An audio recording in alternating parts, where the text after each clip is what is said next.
Welcome to the Inevitable Success Podcast. I'm your host, Dr. Ashley Greer.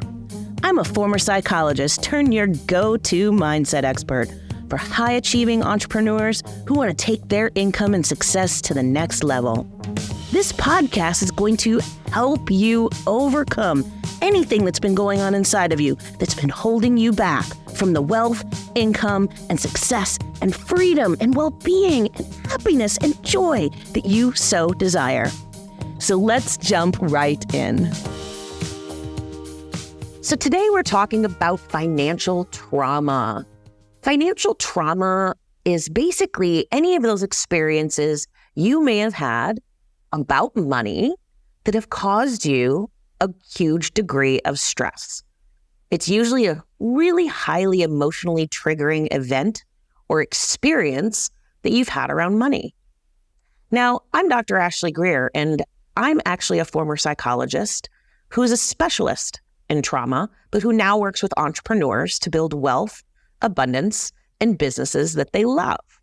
And so I'm in the unique position to really discuss and help you understand how financial trauma may have impacted you in your life, and particularly in your business. So let me give you some examples of what financial trauma may look like or may have looked like for you in your life, and see if you can envision yourself in any of these. The first is going bankrupt, losing everything. Another that I see frequently with my clients is experiencing a challenging divorce, particularly if you had a spouse who was a total dickbag and ended up screwing you over financially in that divorce. Another experience that's frequent is losing a job, or perhaps having your business go under. Other things that people have experienced is a chronic inability to pay their bills, or unexpected bills coming up that they didn't even know they were going to get hit with, like medical bills. There are all kinds of experiences that we can have that can be traumatic around money. But as long as money is involved, what happens is that trauma, that stress, that emotional triggering inside of us, those deep subconscious roots get attached. They almost get glued to money. And when they get glued to money, what happens is it totally messes with our relationship with money going forward. It totally screws with our ability to break through income ceilings, create consistent income months in our business, to make a lot more money, to scale our business, to move beyond the place that we've been stuck at financially. Now, why does that happen? It happens because this stress response, this trigger, this trauma, this financial trauma from the past has taught us on a subconscious level outside of our awareness that money is dangerous in some way, that money comes with big costs, like you could lose it all, you could lose everything, or your parents might leave, etc. Because that's the funny thing about these things like about financial trauma, is financial trauma doesn't even actually have to be about you and your specific experience about money. It can actually be looking and observing other people's experiences with money. So watching your parents go through a bankruptcy, watching your parents go through a divorce where one of your parents ends up financially strapped after the divorce goes through, watching your parent lose a job, or your experience with your parents and foundational experience of yourself as a child growing up, like your parent never being at home because either they're running a successful business or they're working themselves to the bone to try to put food on the table. Either direction, it will end up messing with your own relationship with money. Or maybe you even saw a relative become toxic or narcissistic or self-centered or just a complete jerkhole once they began making a lot of money. Or maybe you just heard your parents talking about that relative saying, oh, isn't Uncle Freddie just a jerk now that he's driving a Porsche? And so in your head, you then begin to associate people who have money with being jerks. So why would you ever want to go there in your own business, in your own finances, when subconsciously there's a belief that people who make a lot of money are just jerks? They're jerkwads. There. Well, This is how financial trauma can impact us on these levels. And like I said, many of these financial traumas go back to childhood.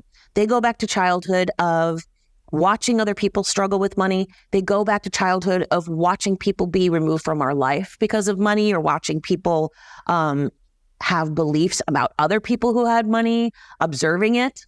You know, children in particular learn through observation.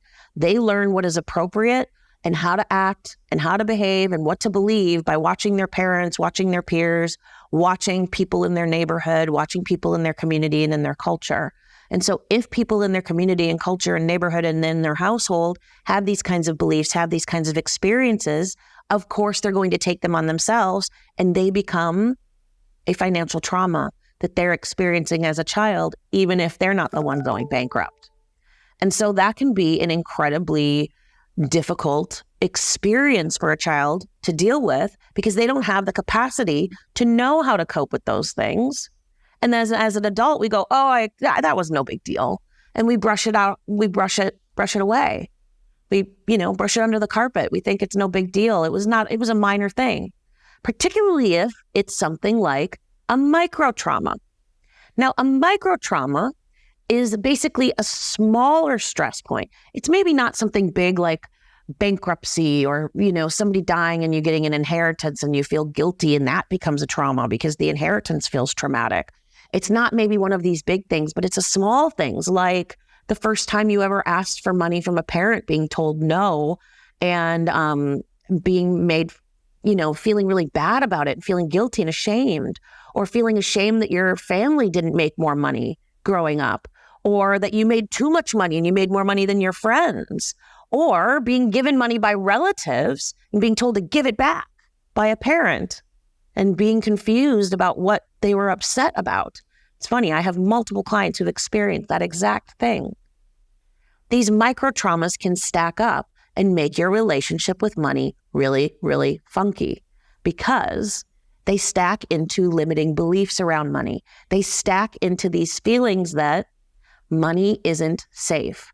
Either having too much money isn't safe or not having enough money isn't safe. Regardless, it ends up creating anxiety and fear, and either has us holding ourselves back in our business, putting on the handbrake subconsciously because a level of us, an aspect of us, doesn't feel as though it's safe to make more money, because we've seen people make more money and they turn into money-hungry monsters.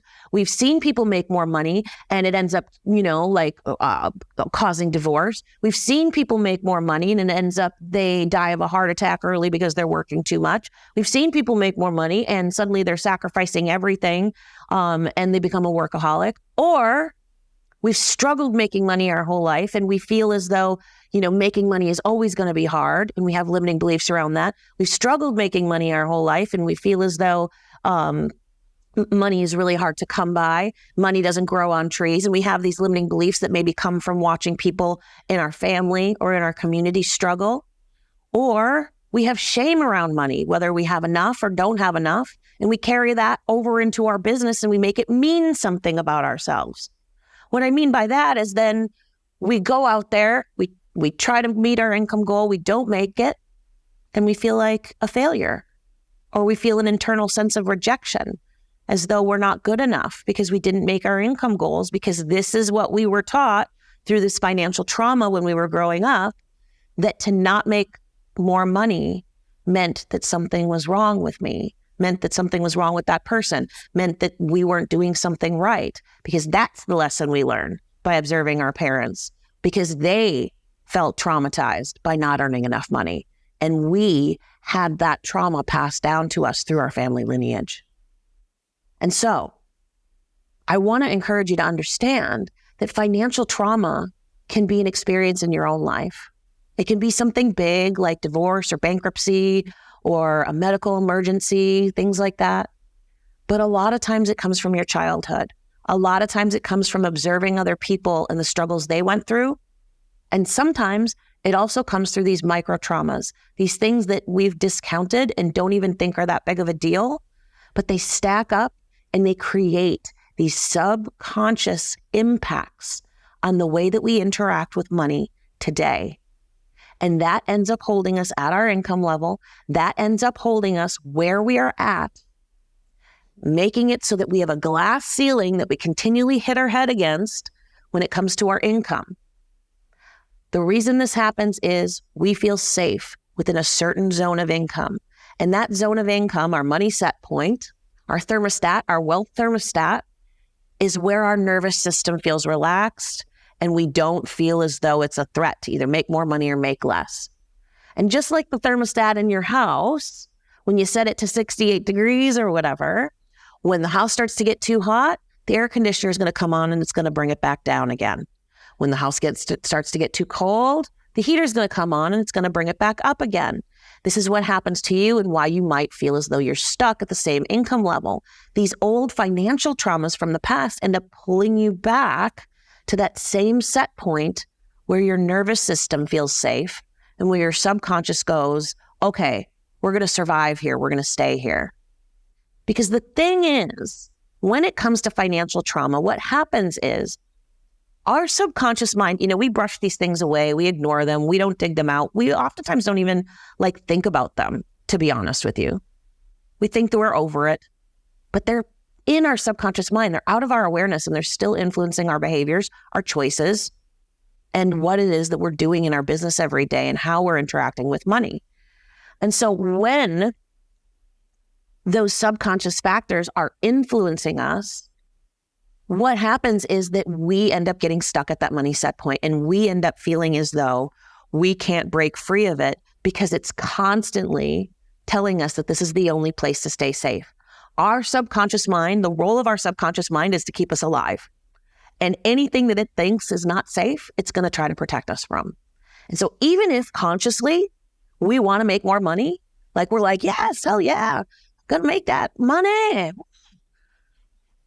If our subconscious mind believes that it's somehow a threat because of these old traumas and because of these old emotional triggers, it's going to throw on the handbrake and stop us from achieving what it is that we think we consciously want to achieve. And this is why addressing our money mindset is so important and why working with somebody who understands trauma in the context of money mindset is so essential. And it's the missing piece that is not addressed in most money mindset work. They don't go down to the roots to address trauma on an expert level that understands how it can influence everything, that it's like this network beneath the surface that we don't even see and don't even realize is there. And we have to understand and allow it to be released so that we're no longer stuck with it. The beauty about it, and this is an aside, is that it doesn't mean you have to go and dig up every old trauma. That is actually not very functional, and that is not a good strategy. And that is not how you deal with trauma in a successful way. That is actually a way to re-traumatize yourself. So I do not encourage you to go digging through every single trauma in your background that you've ever had about money. That's not the point. The point is we have to understand these traumas and we have to work with them in an expert way so that we can reprogram our subconscious mind to make wealth and creating more income feel really good. That is the point. So let's talk about some signs that you may have experienced financial trauma. Signs that you've experienced financial trauma include feeling chronic anxiety about money, negative thoughts about people who have a lot of money, or judging people who don't have a lot of money. That's an interesting thing. When we judge people who don't have money or we judge people who do, that judgment usually comes from a limiting belief, an emotionally tangible memory that says these people and these things are good or bad, instead of it's neutral. Money is neutral. People are neutral. It's what people choose to do with these things that really matters. Anyway, other signs of financial trauma include fears about never having enough money, physical stress when you think about spending money, or physical stress when you go and try to pay your bills, or physical stress when you experience a new bill in the mail, or physical stress when you go to invest in yourself. Fear of spending money, fear of investing in yourself, fear of what are the costs going to be to go out to dinner with your friends tonight? Feeling like you can't trust your judgment when it comes to money, and limiting beliefs around money. These are all signs that are still present, whether or not you are making the money you want or not. A lot of times they're present, and really they're almost always present unless you've done the work to dig this out, once we reach a financially stable position. And oftentimes they're even present when people up level and get to the next level of their income. You know, something I often say is new level, new devil. That's a quote by somebody, and I couldn't tell you who said it. If you know, let me know, and I will definitely give them credit. But new level, new devil, because as we reach new income levels, we will encounter new beliefs that we have about money, new traumas that we may experience. So at first, for example, maybe we're experiencing and being influenced by fears related to financial traumas about not having money. And then once we do have money, we're relating to financial traumas related to observing the way people treated people who did have money or how they were judged. And so suddenly there's different aspects coming up depending where we are on our journey with creating wealth. So as I've said, financial trauma is often responsible for keeping you at your money set point, for keeping you underneath that income ceiling, because your subconscious mind is just trying to keep you safe. Your nervous system, when it feels dysregulated, when it feels tense, when it feels stressed out, your whole body is going to do whatever it can to give your mind the signal on a subconscious level, often outside of your awareness, that we got to do something to get ourselves back into safety, to get ourselves back into that zone where we don't feel triggered around money. And so we pull ourselves back into the same place where we have that comfort zone. So what do you do if you've had financial trauma? What do you do if you recognize yourself in what we've talked about today? Well, the first thing is, I want to say congratulations, because identifying it is a huge part of the picture. Being aware of it is enormous. Sometimes when we just bring our awareness to things, they begin to dissipate. For example, when we become aware that we're afraid of something, sometimes we realize that there's nothing to be afraid of to begin with. So even your awareness that you have financial traumas that are impacting you is really powerful. And so I want to really acknowledge you for that. But secondly, we need to really work on making it feel safe to make more money, to have more money. We want to make it feel as though it's not a threat to our safety. This includes things like regulating the nervous system, reprogramming the subconscious mind, uprooting those old traumas that are influencing us in the here and now. Again, it's not about, digging out every skeleton in your backyard, laying them all out in the backyard to look at them or anything like that.